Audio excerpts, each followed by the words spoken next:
నమస్తే. నిన్న ముఖ్యమంత్రి రేవంత్ రెడ్డి గారు చేసినటువంటి వ్యాఖ్యలు ఏవైతే ఉన్నాయో ఈ డిజిటల్ మీడియా మిత్రులందరినీ కూడా చాలా బాధకు గురి చేసినాయని చెప్తా. ఎందుకంటే ఆయన ముఖ్యమంత్రి కావడానికి ప్రధాన కారణమే మన డిజిటల్ మీడియా అని చెప్పి ఆయన మర్చిపోయిండు. ముఖ్యంగా ఇప్పుడు ఆయన కొన్ని కీలకమైనటువంటి పాయింట్స్ తీసుకొని చెప్పి మాట్లాడిండు. ముందుగా ఆయన తీసుకున్నటువంటి పాయింట్స్ ఏంటంటే అర్హత అని చెప్పి మాట్లాడుతూ ఉన్నారు. మీకు ఏ అర్హత ఉన్నది, వాళ్ళని పక్కకు కూర్చోబెట్టండి.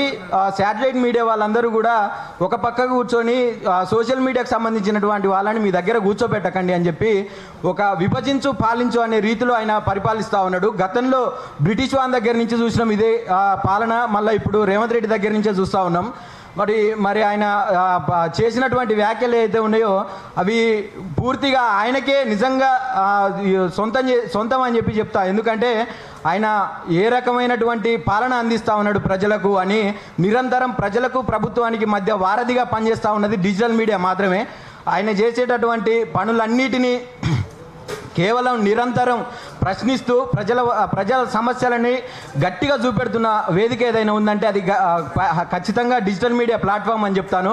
ఎందుకంటే శాటిలైట్ మీడియా కావచ్చు, ఇంకా ఇతరత్ర మీడియాలు, ఆయనకు సంబంధించినటువంటి మీడియా కూడా కొంత మేరకు ఆయనకు పాజిటివ్గా చూపెట్టవచ్చు, నెగిటివ్గా చూపెట్టవచ్చు. కానీ ఎట్టకేలకు ముఖ్యమంత్రి గారు సీఎం అయింది మాత్రం ఖచ్చితంగా డిజిటల్ మీడియా వల్లనే, అది గుర్తుపెట్టుకోవాలి.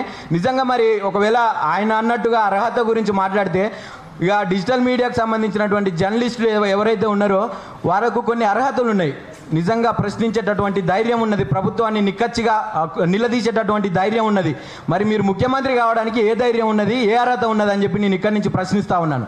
ఎందుకంటే జర్నలిజం అనే దానికి, జర్నలిజం చేయడానికి జర్నలిజం చేయాలి, జర్నలిస్ట్గా అవ్వాలి అని చెప్పి ఒక కోర్సు ఉన్నది. మరి దాన్ని ఇందులో ఉన్నటువంటి మీడియా మిత్రులందరూ కూడా ఒక 10ల సంఖ్యలో ఇప్పటికీ జర్నలిజం చేస్తూ ఉన్నారు. కొంతమంది జర్నలిజం కంప్లీట్ చేసుకున్న వాళ్ళు ఉన్నారు.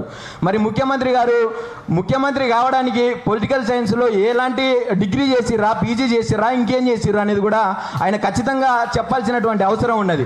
దిగి చెంప పగలగొట్టాలనిపిస్తుంది అని చెప్పి ఒక ముఖ్యమంత్రి హోదాలో ఉండి మాట్లాడినటువంటి మాటలు మీరు ఒకసారి మళ్ళా కరెక్షన్ చేసుకోవాలి.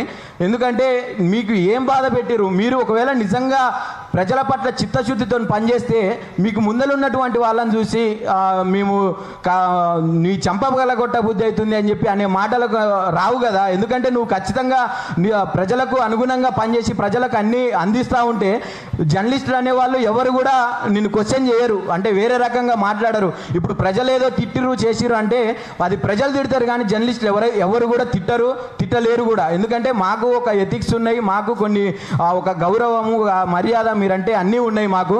మేము ఎట్లా తిట్టలేము కాబట్టి మీరు ఏకాఏకిన పోయి మీరు వాళ్ళ ఇండ్లు కూలిస్తేనో ఇంకేదో కూలిస్తేనో బరాబర్ ప్రజలు తిడతారు. అది నీకు హక్కు లేదు వాళ్ళకు సంబంధించినటువంటి దాంట్లో ఏలు పెట్టడానికి. నువ్వు ఏదున్నా వాళ్ళకు బై రూల్సే చేయాలి తప్ప రూల్స్ని అతిక్రమిస్తే ఎవరైనా క్వశ్చన్ చేస్తారు, నిలబడతారు, తిడతారు. కాబట్టి దీన్ని దృష్టిలో పెట్టుకొని ఇక నుంచి డిజిటల్ మీడియాకు సంబంధించి, సోషల్ మీడియాకు సంబంధించి మీరు ఎలాంటి మాటలు మాట్లాడినా కూడా కొంచెం ఆలోచించి మాట్లాడాలని చెప్పి మళ్ళొకసారి చెప్తా ఉన్నాను. ఈ అవకాశం ఇచ్చినటువంటి ఇక్కడ ఉన్నటువంటి పెద్దలందరికీ కూడా నమస్కారాలు తెలియజేసుకుంటున్నాను. జై తెలంగాణ.